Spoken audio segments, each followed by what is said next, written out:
Good morning. সকাল সকাল brush করতে করতে বাগানের মধ্যে চলে এসেছি।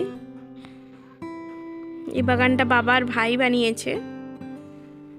আর এই যে এখানে রয়েছে বদ্রি পাখি, আর এখানে লাভ বার্ড আর ককটেল রয়েছে।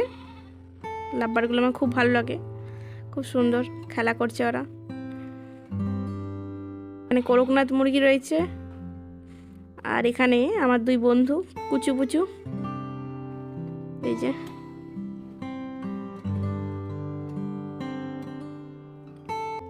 এই যে বাগানের মধ্যে ছোট্ট সুইমিং পুল হাঁসেদের জন্য। এই বাড়ির ভিতরে রয়েছে পায়রাদের ছোট্ট ঘর। রাজা রানী বসে আছে, চলে এসেছে রাজা রানী সর্ষে খাবে বলে, সর্ষে চাই। তো চলুন, আজকের মতো টাটা।